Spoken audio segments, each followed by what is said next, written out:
In 323 BCE, the greatest empire the world had ever seen stood at the brink of chaos. Alexander the Great, the conqueror of Persia, the master of the known world, lay dead in Babylon. His ambitions cut short, his empire left without a ruler. But power does not pass easily. In the absence of a king, a storm was brewing. Who would inherit his vast dominion? Would it be his trusted generals, the fierce warriors who had fought by his side? Would it be his family, bound to his legacy by blood? Or would his empire fracture, torn apart by greed, betrayal, and war? The wars of the diadochi were no ordinary struggle for power. They were a brutal, decades-long conflict that reshaped the ancient world. It was an age of ambition, an era of shifting alliances, a time when men who had once fought as brothers turned on each other in a desperate bid for supremacy. Welcome to Wars of the Diadochi, the story of the men who fought to rule Alexander's empire and the world. Now, let's begin.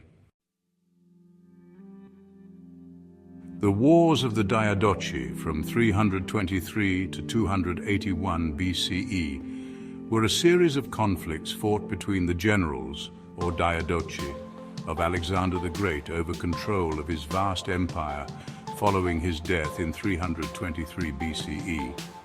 These wars shaped the Hellenistic world, leading to the fragmentation of Alexander's empire into several successor states. When Alexander died suddenly in 323 BCE, he left behind an empire stretching from Greece to India, but no clear heir. His half-brother Philip III, Aridaeus, and his infant son Alexander IV were declared kings.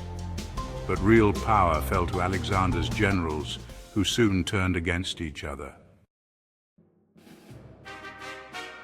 Key figures: Perdiccas, initially Alexander's designated regent; Antipater, governor of Macedonia and Greece; Ptolemy I, governor of Egypt, later founder of the Ptolemaic dynasty; Seleucus I Nicator, founder of the Seleucid Empire in Persia; Lysimachus, ruler of Thrace and Asia Minor; Cassander, son of Antipater, who took control of Macedonia; Antigonus I Monophthalmus, a powerful general aiming to reunify the empire. Major wars and events.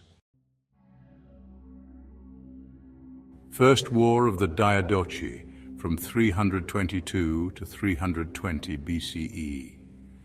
Perdiccas, as regent, faced opposition from other generals. Ptolemy seized Alexander's body, leading to war. Perdiccas was assassinated in 320 BCE. Second War of the Diadochi, from 319 to 315 BCE. Antipater died, sparking a struggle for control of Macedonia. Cassander eventually took power, eliminating Alexander's family. The Third War of the Diadochi, spanning from 314 to 311 BCE, saw Antigonus Monophthalmus fighting against Ptolemy, Cassander, and Seleucus. Despite a peace treaty in 311 BCE, the conflict continued to rage on. The Fourth War of the Diadochi, occurring between 308 and 301 BCE, involved Antigonus and his son Demetrius, seeking total control. The war culminated in the Battle of Ipsus in 301 BCE, where Antigonus was ultimately defeated and killed by a coalition of his rivals. The final wars, from 298 to 281 BCE, saw the ongoing struggle between Seleucus, Lysimachus, and the successors of Ptolemy. The Battle of Corupedium in 281 BCE ended with Seleucus defeating Lysimachus, only for Seleucus to be assassinated shortly thereafter. The results and legacy of these wars are profound.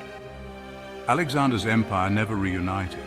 Instead, three major Hellenistic kingdoms emerged: the Ptolemaic kingdom in Egypt, the Seleucid Empire in Persia and the Near East, and the Antigonid kingdom in Macedonia and Greece. Greek culture spread far and wide, but the Hellenistic states often found themselves at war with each other. The wars of the diadochi shaped the political landscape of the Mediterranean and Near East for centuries, paving the way for Rome's eventual dominance.